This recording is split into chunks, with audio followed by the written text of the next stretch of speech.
Dalai Lama, WTF. Many of you witnessed the video recording that showed footage of the Dalai Lama kissing a young boy on the lips and inviting the boy to suck his tongue. The Dalai Lama has now apologised after the footage showed him telling a boy to suck his tongue. His office said he wanted to apologise to the child and his family for the hurt his words may have caused. The video also shows the Dalai Lama kissing the child on his lips. His Holiness often teases people he meets in an innocent and playful way, even in public and before cameras. He regrets the incident, his office said. Well, that's all right then, isn't it? That kissing a child on the lips or inviting them to suck on your tongue, it's just playfulness. The incident appears to have taken place at the Dalai Lama's temple on the 28th of February. He'd interacted with around 120 students who had completed a skills training program organised by the M3M Foundation, the philanthropic arm of real estate company M3M Group. The foundation uploaded photos from the event on social media in March. In one of them, the Dalai Lama is seen hugging the boy from the viral video. In the video, which is circulated online, the boy is seen asking if he can hug the Dalai Lama. The leader motions to his cheek, saying, "First here," and the boy kisses his cheek and gives him a hug. Then, while holding the boy's hand, the Dalai Lama motions to his lips and says, "I think here also," and kisses the boy on the lips. The leader then puts his forehead to that of the boy's before sticking out his tongue, saying, "And suck my tongue."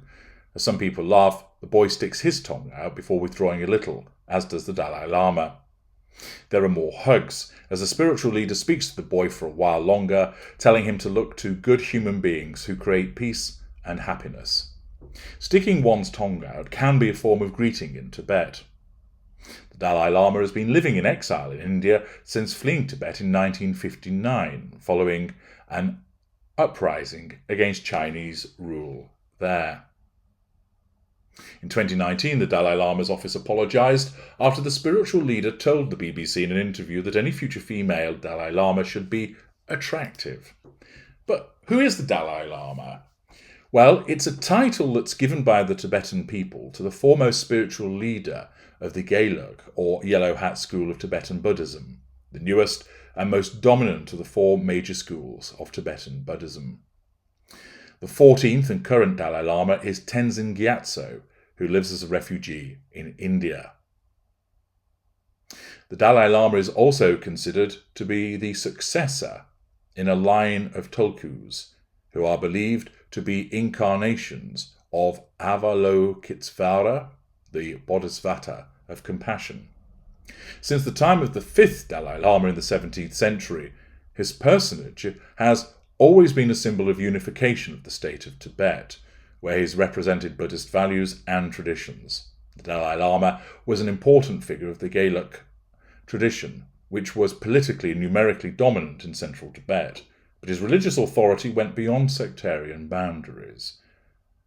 While he had no formal or institutional role in any of the religious traditions, which were headed by their own High Lamas, he was a unifying symbol of the Tibetan state, representing Buddhist values and traditions above any specific school.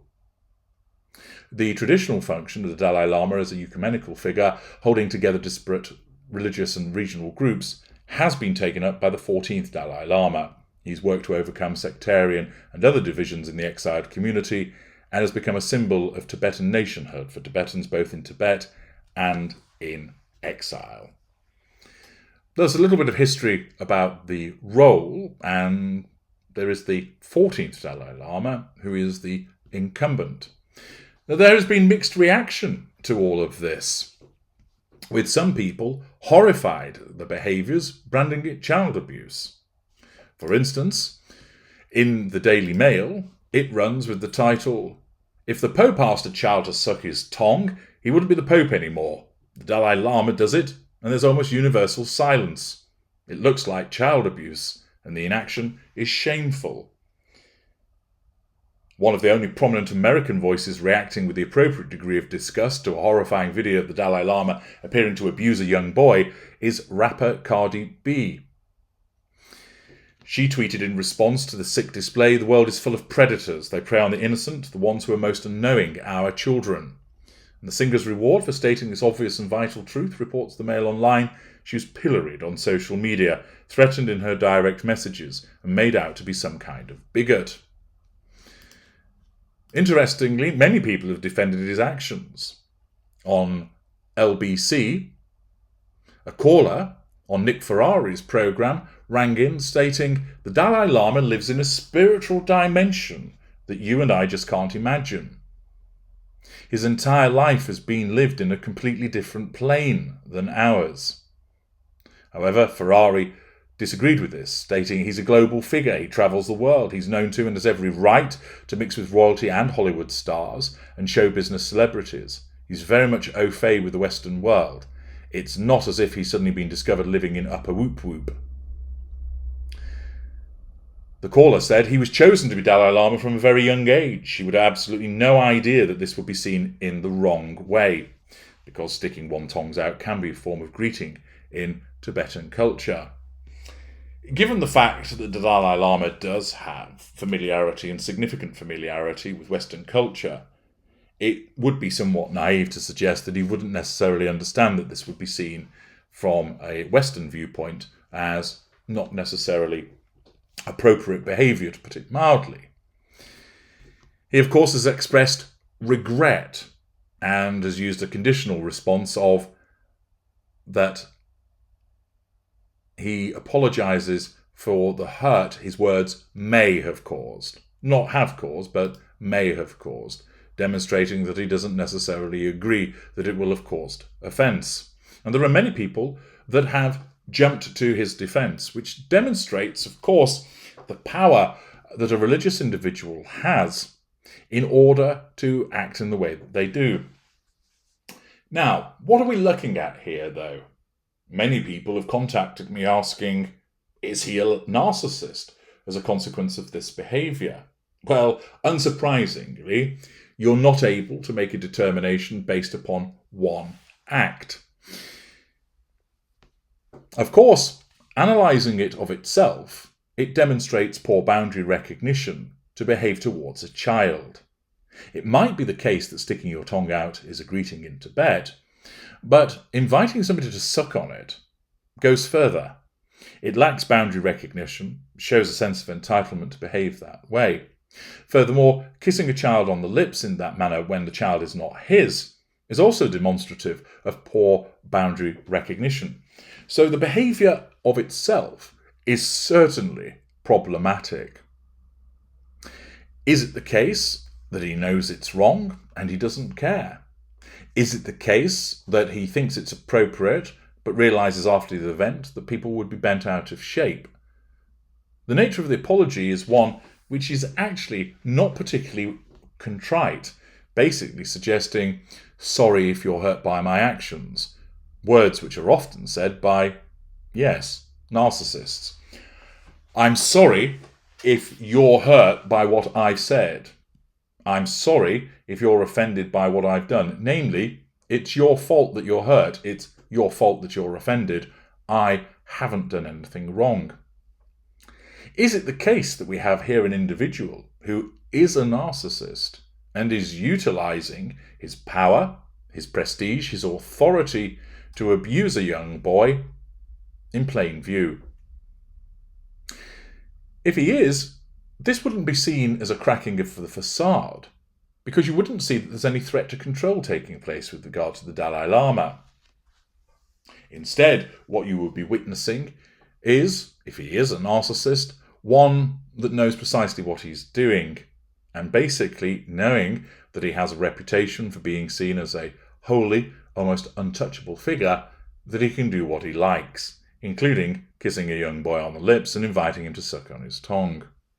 Accordingly, if, and it is an if, the Dalai Lama is a narcissist, it would be likely that he engaged in this behaviour in the full knowledge of what he is, knowing that he was doing so to control this individual, that he doesn't care about the reaction to it because he's the Dalai Lama, and to put it crudely, you can all go and fuck yourselves because I'm superior to you all.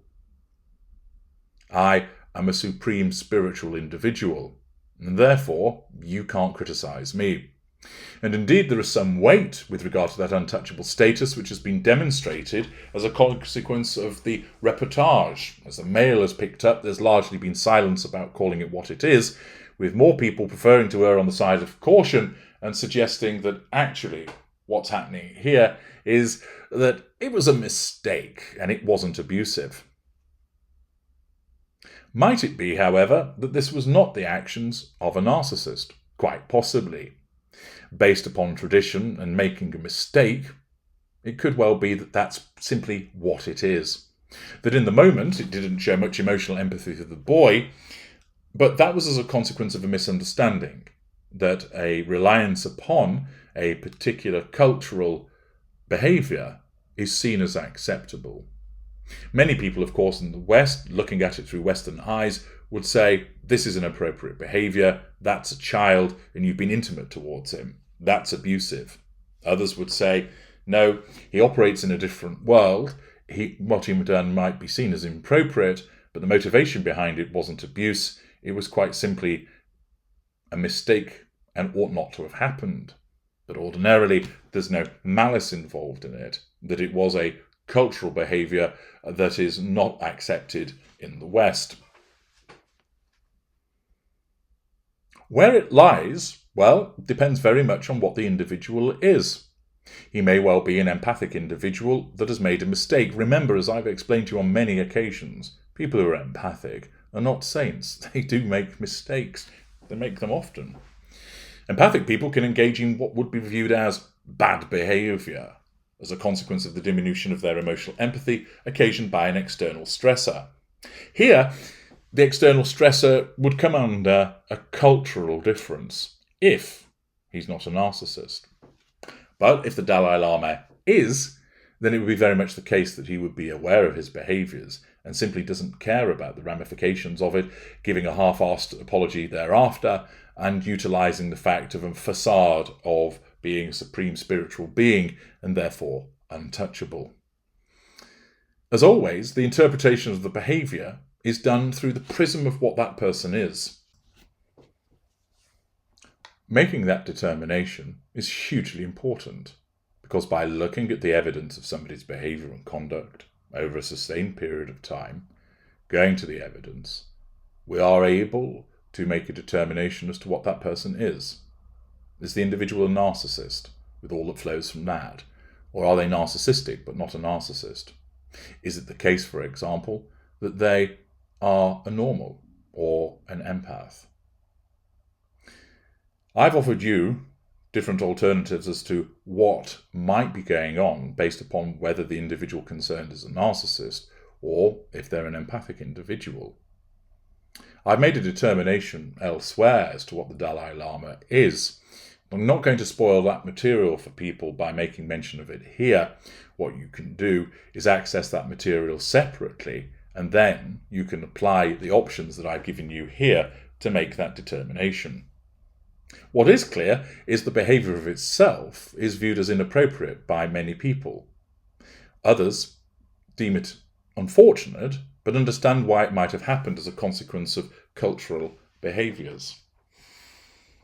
One can have a view as to the behaviour and also understand the driver behind that behaviour dependent upon what the individual is. And I've given you the alternatives that would be driving those behaviour, driving what has happened, were it the case that the Dalai Lama is a narcissist or if he's an empathic individual, so that you can have the answer to understand what has gone on here. I'm H.G. Tudor. Thank you for listening.